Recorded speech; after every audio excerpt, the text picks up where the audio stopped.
Perfect, and we're up. How do I look? How do you look? You look good, man. You always look good. Let's see. How do I look? My eyebrows on straight. You look amazing, Christian. I've got envy. Your beard. Yeah. Got beard envy. You've got a strong pattern of facial hair growth. That's comes because I'm a superstar, mate. That's Yeah. just the way it is. Okay, we're up. This is the Anarchy Unleashed podcast, and I'm very, very, very pleased to welcome my guest, Mr. Christian Burnett. Hello. Hello, Christian. Do you fade in the applause at that point? I would probably fade in a bunch of swearing and booing and shit and stuff like that. Yeah. It's more like it. Thank you for joining me. Thanks for having me here. So Christian and I have worked together, me as the actor and Christian as the director, a little while back. We've worked together in a few different capacities now, haven't we? We have. But what I really want to talk about is Nightland. Great. So for the audience watching, what is Nightland?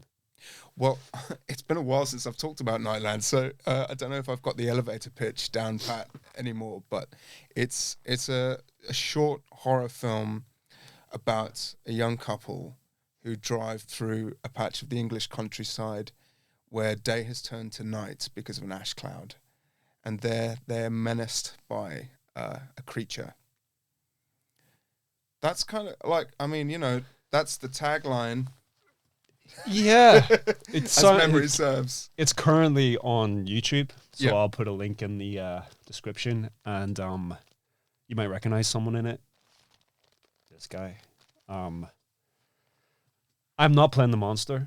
You're looking funny a enough. little younger and handsomer back then. It's best part of a decade ago, that film. That's Yeah, why but I'm my but I'm- patter's a bit rusty talking about it. But mate, I'm like fine wine here. Look at this. I know, yeah, you're a good vintage. I feel better myself. Funny enough than I Yeah? ever did then. Yeah.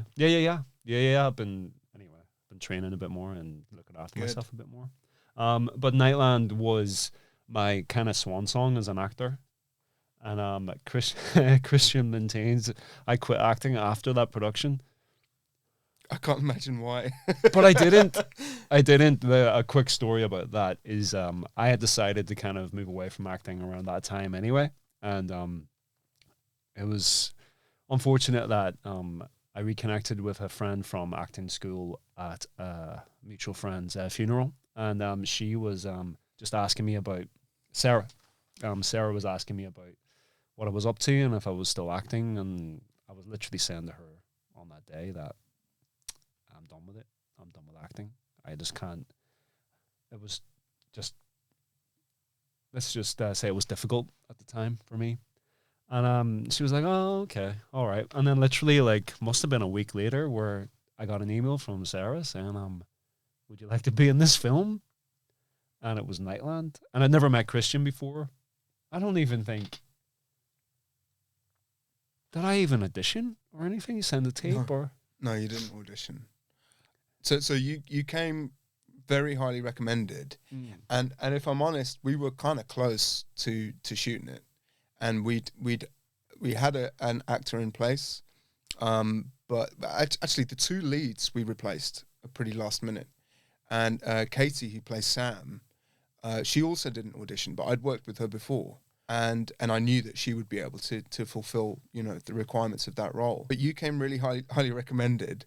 And so I think your first day at rehearsal was kind of the audition, because we had to just kind of hit the ground running, and but I had total confidence that you'd be able to nail it, on the strength of your recommendation and also on the way that you handled those first rehearsals. And we did have a few rehearsal sessions. We kind of that's something I really wanted to do, and something I enjoy doing is rehearsing and finding the characters and finding the story in that rehearsal time. And it's something that you often just don't have time for with short films, because short films, are generally speaking, now with a few exceptions, but generally speaking, they're not big money-making enterprises, short films. they cost more money than they make. So you don't have the luxury of time with actors and rehearsal time and studio time for rehearsals. But we managed to find that time, and it was great because what you and Katie brought in the rehearsals just added whole depths of character to that story. And it was great, and it was good fun. And I enjoyed that. I remember that rehearsal. I remember meeting you for the first time, that rehearsal period as well. It was really fun. Like I said, I was quitting acting. I was just tired of what was happening. I mean, it wasn't as if that was like, actually I was getting more and more auditions and stuff. It wasn't even that. Okay. It was to be fair, the quality of the work wasn't great. It wasn't great. And I have designs to be, like, I've mentioned him like 3 times now, Day-Lewis, like, but right, yeah. You can't. Well, I can see that. But you can't be like Daniel Day-Lewis makes 20 million a movie, right? Yeah, but you're not useful. You're not useful to an agent if you just want to be Daniel Day-Lewis, right? Yeah, but you don't want to be Daniel Day-Lewis, right? I would love to make 20 million a movie and just work every 5 years, maybe. You're gonna get like the curly moustache and just go around. Yeah, I'm just people's milkshake. Yeah. But I think you know what I mean. It was like the quality of the work wasn't great. I'm not being rude. It's better now, I would assume, because of the more stuff that's being made in the UK now, I would assume. I was really reluctant. I was playing hardball a little bit with Sarah. Like, okay, well, I'll read the script first. Again, who am I? Daniel Day-Lewis. I'm only saying his name a lot because I want to get him on the podcast. So just Daniel, come on, mate. Come on, Daniel. Come on, Dan. Get in here, man. He grew up in Greenwich, around the corner from me. He grew up. Yeah, there's a blue plaque. Yeah. Another friend of mine used to live in the same kind of building where his house was as well. Okay. It's no flats. Anyway. There's a high pedigree of people in that area, I think. Yeah. Stars. But honestly, like, because it was Sarah, really, because I didn't know you, Yeah. Because it was Sarah, I'm like, she's an excellent producer. She is. Because, she's excellent, and she's a lovely lady as well, which is great. Take. I mean, on female. She works very hard. Yeah, you can tell the difference between the producers that work very hard and have attention to detail, not just with the product they're creating, but also with the process and with how they deal with people. And she's one of, the good guys in that regard. She really has that attention to detail. And something she didn't expose me to any of your playing hardball. I never knew anything about that, which is, so she played her role as a producer there pretty well, because I was protected from that. Well, what I mean, but I don't mean to be rude. I just didn't want to act anymore. That's why I was playing hardball. That's fine. It wasn't even about anything other than me going, I don't want to do this. I never knew that you didn't want to act. Yeah. If I'd known that you didn't want to act, it would have increased my stress levels by an unreasonable degree. But I would say because of that mindset, I thought, I just want to try and enjoy it this time, and put less pressure on myself. And I used to put a lot of pressure on myself for everything. It was pointless because it was just making me ill. That's why I can even watch that film now and really enjoy it and take myself out of that. It's not like, oh, look at me, I look great, or well, I'm brilliant. It's not about me being brilliant or me thinking that I'm like just narcissistic. It's not about being narcissistic. It's about me enjoying the actual story in the film for what it is. And that's a very rare thing for anyone to like look at themselves and think that, if they're, because Katie and I were the only 2 people in it really apart from the... Well, Jessica, I mean, in terms of interacting with other actors, of Jessica course, sorry, didn't yes. really have much. Yeah. But she brought so much to it. Yeah. So, okay, I like horror films. I like horror short films. And then when you ask an actor to play the monster, and it's like, you're going to be in makeup, and the makeup, you're not going to look like you.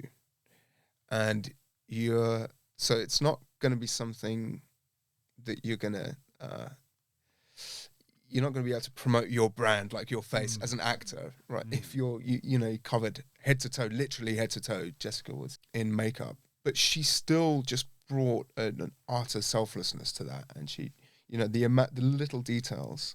And actually, you know, speaking of rehearsal, me and her rehearsed a few times just to like find the physicality of her character, and she came up with a whole backstory for her character. You know, we kind of worked on that together, and that was amazing. Details like that are really important.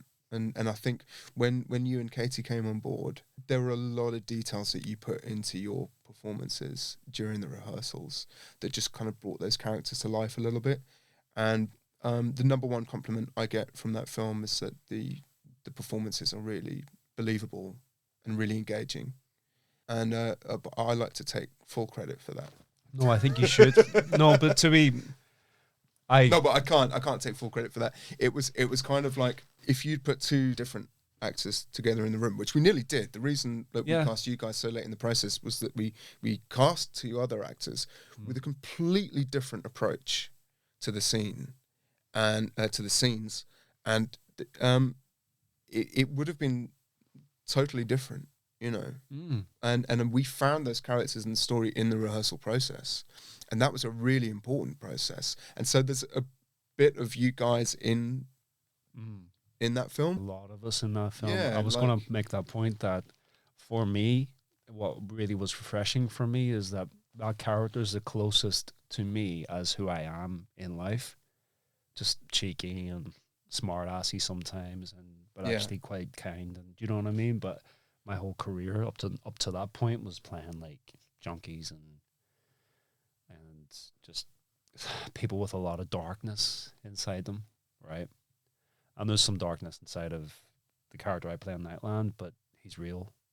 It was the closest to me, and you saw who I was and what I could bring outside of, you know.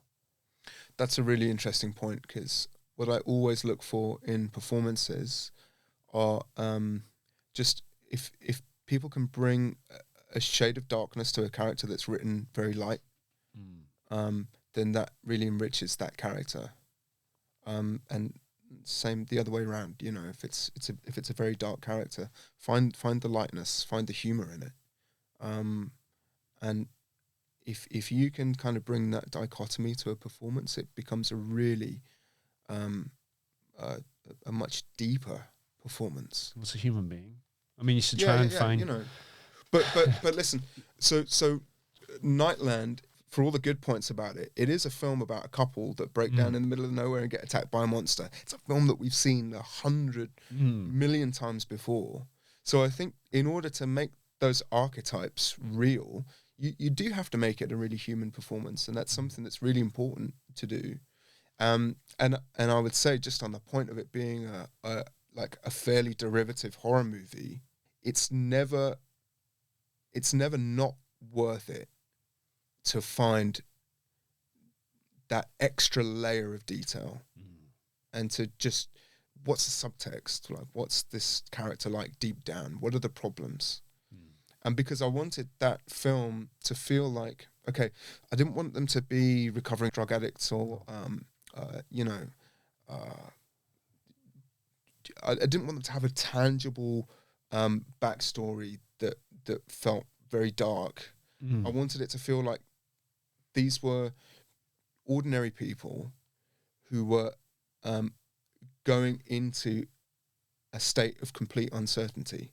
That's why I wrote it that Katie's character Sam is pregnant, because this is a young couple going into a completely new chapter in their life, and then that takes the physical form of an ash cloud.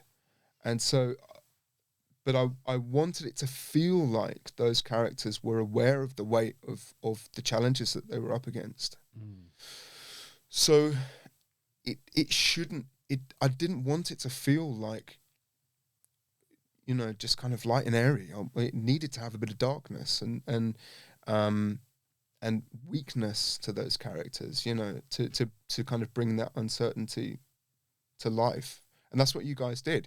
And you did it, like, I can't take credit for it because you did that without me asking you to do it. We found that in the rehearsal process, you know. And I think that's, you know, actors aren't puppets. I think sometimes you've got to give them their own interpretation, and you have to adopt that as a director. That's what I think. Not everyone's like that. Some people want to take very, very tight control over stuff. But for me, I'm a big fan of Mike Leigh, and he's like the complete other opposite end of the spectrum in as much he finds whole feature length stories in the rehearsal process. He writes scripts on the fly with his actors, and I think that's his process, and he does it brilliantly. And I think that's why actors, allowing them to follow their process in an intuitive way is really important and really rewarding when you look at the final result. Yeah, it's rewarding for everyone, I think. But it's a tricky thing. It's a tricky thing to get right as well. Oh, yeah, it can go wrong for sure. What you do really well is casting. Nightland isn't the only film that Christian's made. There's quite a few films out there. And we just made one recently as well, which we might talk about. Yeah, yesterday. Yeah, yesterday. Christian is very, very good at casting and finding the right actor and finding the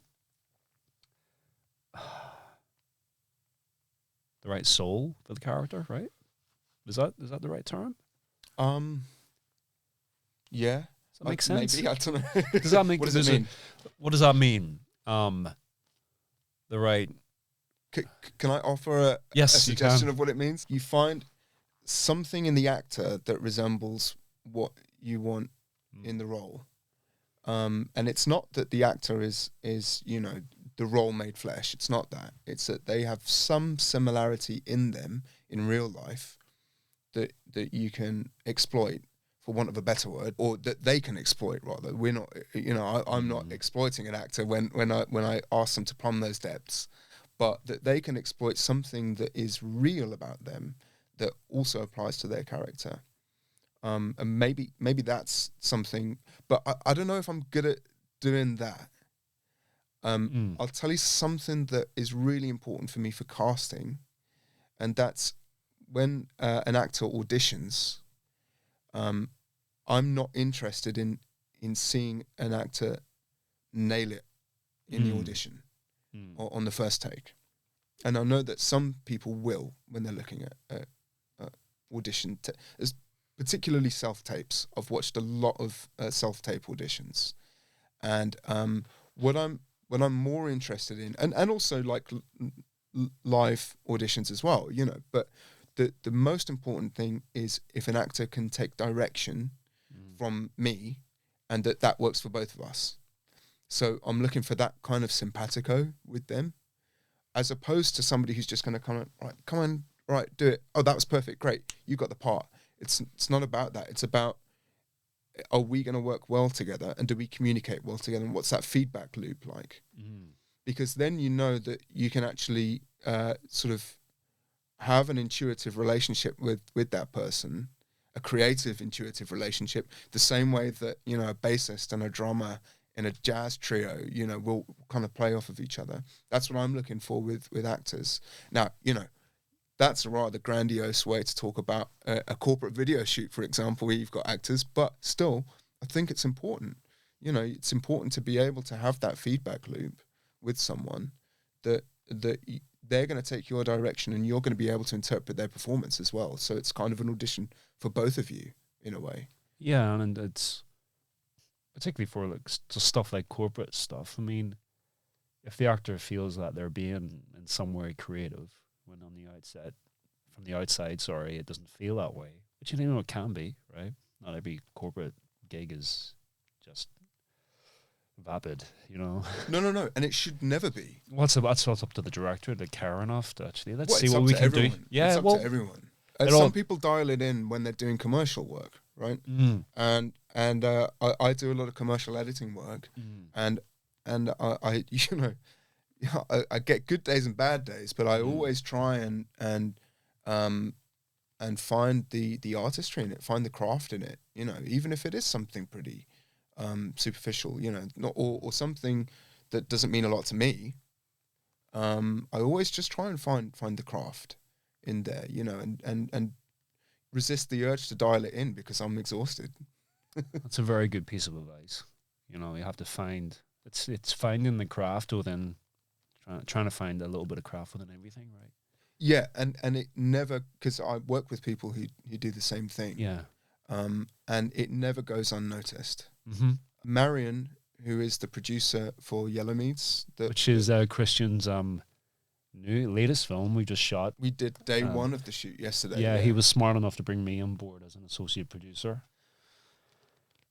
So no comment. I was the only one. I was the only one of, like, I lived down the fucking road, so I was the one who got the call. Oh mate, can you just carry a bag? Yes, okay. I can be associate producer then too.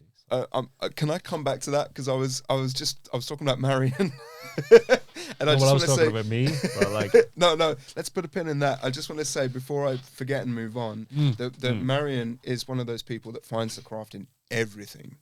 She's got a very, very high attention to detail. She was like, the day before the shoot, comparing the shot list with the script and, just cross-referencing. And she said, hey, Christian, I'm not sure that you've got coverage in your shot list of this particular line of screen directions in the script.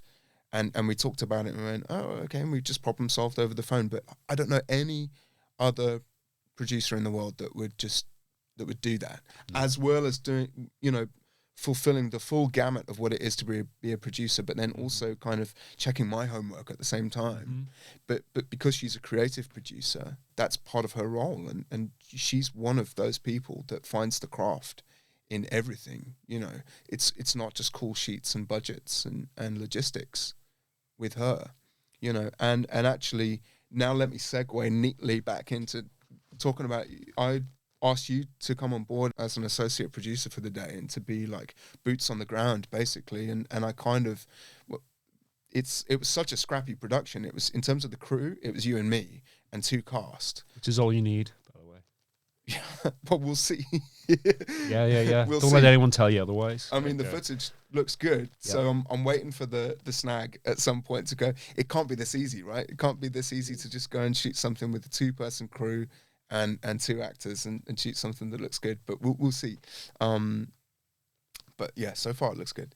But for you, like I told you on the phone, I was like, this is going to be all hands to the pump. Like, it's going to be, I'm going to need you for everything from like the menial to the grandiose, and that'll be carrying kit bags, but it'll also just being like a creative partner on the day.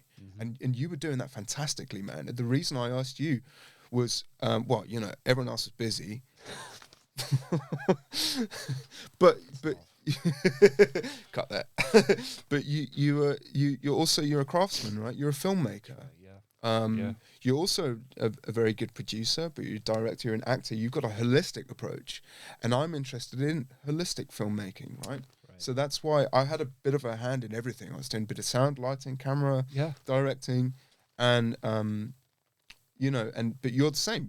You know how all of those processes work. So that's why it was really important. And I think we found like a dynamic in terms of how crews work that's totally different to how a 50-person crew would work.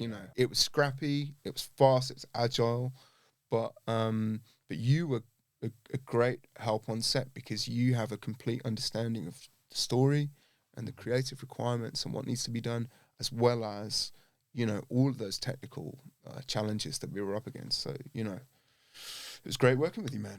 We don't do it enough, but it was great. No, we don't do it enough, and we should do it more. Yeah. I only got into horror, like, really, from you, really, to be honest, from doing Nightland. Yeah. To be frank, I'm honest, honestly. Why is that? You weren't sort of... Because... Do you like watching horror, or do you mean making horror, or watching horror, or both? What do I mean? I think what I learned from making Nightland was that horror doesn't necessarily just have to be splatter, blood and gore, or splatter. Like, it's not that I didn't appreciate it for what it was, but I didn't appreciate it as much as I should have, because you can do a lot with horror films that maybe you can't do with a lot of other genres. You can get you can get political. You can get real, actually, but through... And you can get surreal as well. Right? There's not many genres that kind of use surreal, nightmarish, or dreamlike imagery, or basically just push the boundaries of what we see visually on screen. Yeah. Sci-fi does it, but horror tends to do it even more, you know, and find really interesting, unique visual aesthetics that you don't see in any other genre, that you don't tend to see in like crime dramas or, you know, comedies.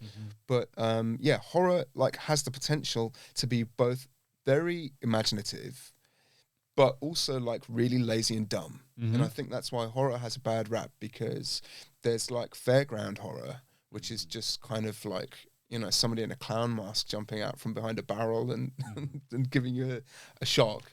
And then there's, you know, there's horror that can be, like you say, political, relevant, Satire. thoughtful, atmospheric, and beautiful, you know. And I was just thinking, when you said political, I just thought about a film called His House.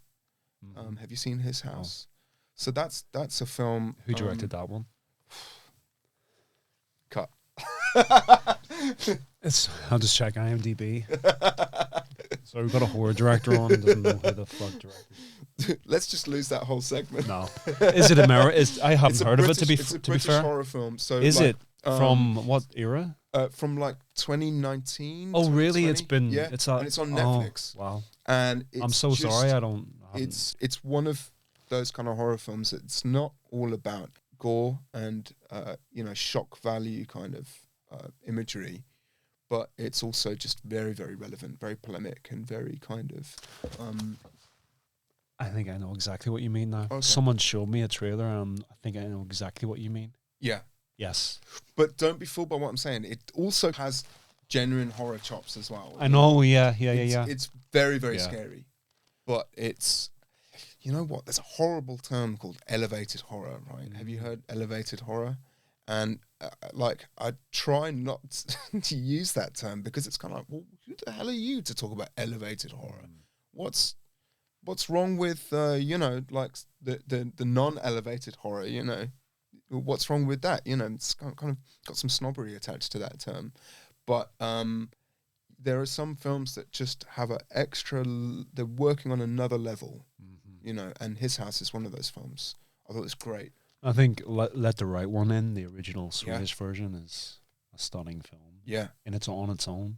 If there was no vampire connection to it, it would be a stunning film on its own. Yeah. Right? Yeah.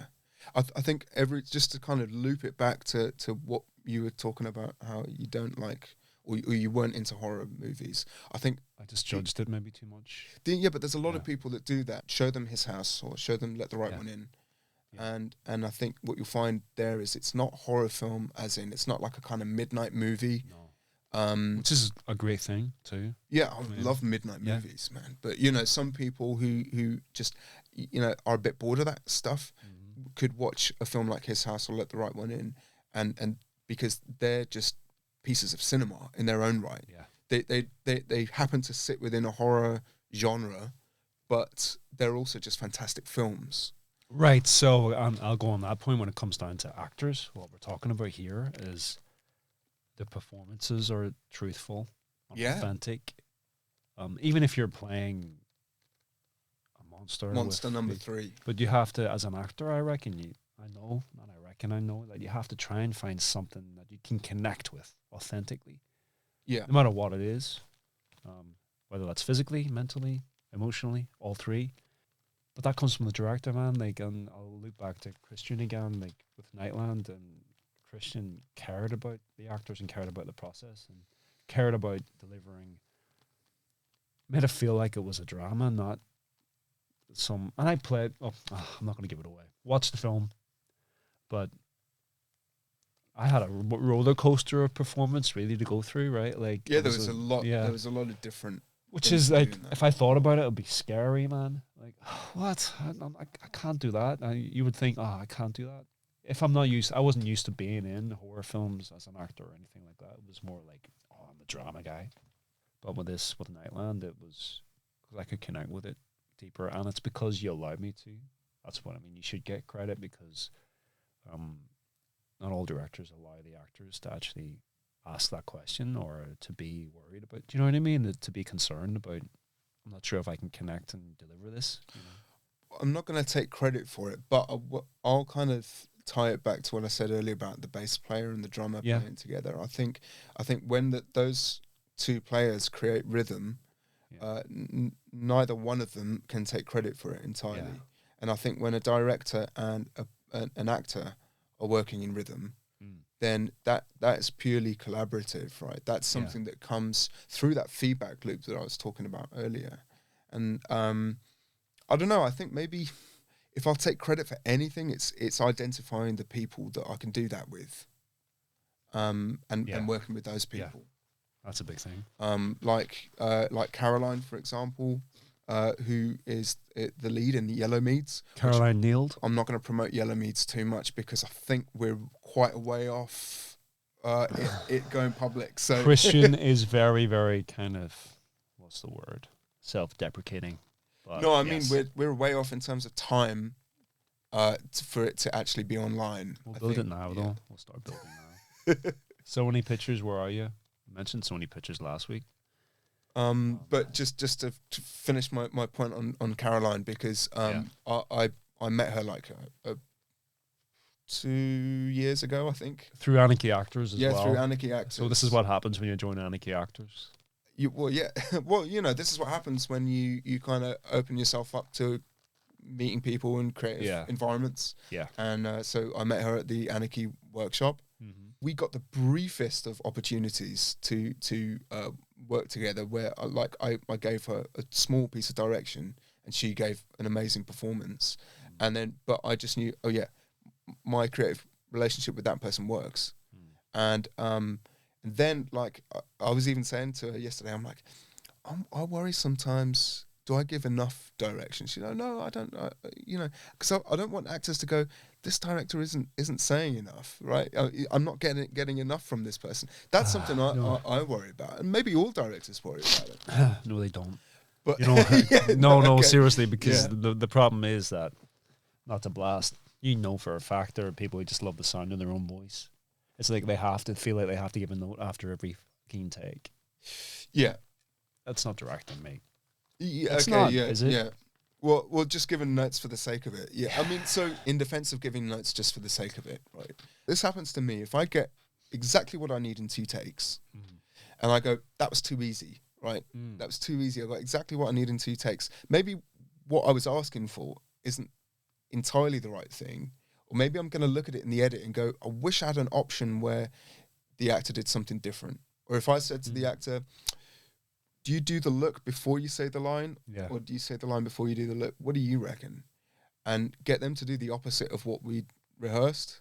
And then you go, man, something really interesting happened there. Like we went against the grain of what we thought we were going to do. So in defense of giving notes for the sake of giving notes, if I do like a 1-take wonder, or I get exactly what I need in 2 quick takes, and I've got 5 minutes in the schedule before we have to move on, then I'll say, let's try something different and just see if we've got it as an option. And I'm quite honest with actors, and I say, look, I think we got exactly what we need just there, but let's just try something else, just see if it works. And, if you got time to be able to play, because that's play, that's see what happens if we do this. That's exploring. And that's fun and rewarding for actors and directors. So if you're going to give a note just for the sake of hearing the sound of your own voice, like that can also just result in something new and interesting that you can use and might be better than the stuff that you thought was perfect first time around. Yeah. So we've got 2 minutes left.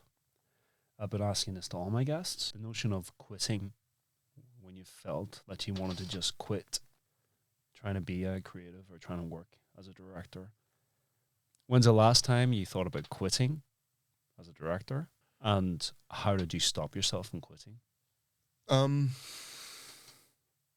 think actually the thought of quitting, or the temptation to quit, is like constant background noise. So I can't really say that there was a last time, because it's a constant background noise and sometimes it's louder. It's louder at 2 o'clock in the morning if you can't go to sleep, and you just go, oh man, everything I do sucks. What am I doing, man? I need to change career, or just and you think about all the awful things, all the awful comments on YouTube that you get for the stuff that you put out, or even still you think, when that person said they really liked my film, maybe, you know, they were just being polite, or maybe they just have really bad taste. You come up with all these kind of thoughts all the time. And you know what? It's probably not just creative people that have those thoughts. It's everyone, you know. I know, but we're kind of, because we're creative, you're always on a knife edge a little bit, right? Emotionally, maybe. Yeah, you put yourself, you invite judgment more. You actively invite judgment of your work, you know. Well, that's a job, right? Yeah. Because if an audience doesn't like it, they're not going to watch it. Yeah. I mean, so what happens? Numbers are important to certain people, and they should be, I suppose. Numbers and likes and comments. Well, that's a different story, but yeah, that's... So how do you get out of that mindset? What technique do you have? However slight or however vast or big or massive that it is, like, how do you get out of that mindset? I think so one thing that's really important to me is working with other people and sharing my work with other people. And people that you trust, that when your work could be better, you need to know if your work could be better. But quitting is never really the right way forward. You need to self-improve. Yeah. If what you want to do is direct movies, or if what you want to do is act, and what you need to do if you're feeling like quitting is think, why do I want to quit? Is it because I can't be bothered? Is it because I think I suck? Is it because I'm fed up with inviting judgment? And just look at those questions and invite people that you trust to look at your work and give you an appraisal. And not, the appraisal should never be, do I quit or do I carry on? It's, how do I improve? How do I try new things? Improve the situation at least. Yeah. Quitting is not going to result in self-improvement. Oh, that's a good point. You know, unless you quit smoking. I'm trying, but it's cool. It's not cool. Sponsored by Nicorette. It'll be $5,000 in the bank at the end of today. This has been great. It's been really great. It's been lovely to talk to you. 45 minutes. Oh, has it? Okay. Yeah. It's Christian Brunette. Did I say Brunette? Christian Brunette. Who's that? I've just changed his name to Christian Brunette. That's his drag name. I love you. How did you know about that? Oh, mate, I've been following you. You're a big fan. I thought I recognized you in that crowd. Yes. This is Christian Brunette. Follow him on his socials. Where? What socials? Instagram. Christian J Burnett. Yeah. Anywhere else? YouTube. I can't remember what the handle is for that. And your website? ChristianBurnett.com. So check it out. Check out his website, social media. Christian's a filmmaker. He's also an editor. He shoots. He does a lot. And I can't wait to see the next film. And I'm really looking forward to working with him again. And watch Nightland. It's on YouTube, right? Still? Yeah. If you search for, so it's on the Altar channel, which is a horror channel on YouTube, and there's some really amazing stuff on there. And if you search for Nightland short film, it will be the first thing that comes up. Thank you, Christian. Thank you. What a pleasure. I mean, Christian, I have to say, Christian never does this kind of stuff. Great actors are great liars, you know, that's... Yeah, I'm a great actor. That's why I'm a shit actor. That's why I stopped. Some shit. Christian never does this stuff, so I'm really appreciative of this. It's really nice to talk properly. Yeah, it's great to chat. I'll have you back again. It's really nice to talk about movies. If anyone wants to listen, that is. But they want to listen to Christian, all right. Thank you very much. That's the Anarchy Unleashed podcast. Subscribe, like, get sharing, and join us next time. Thank you very much. Thank you.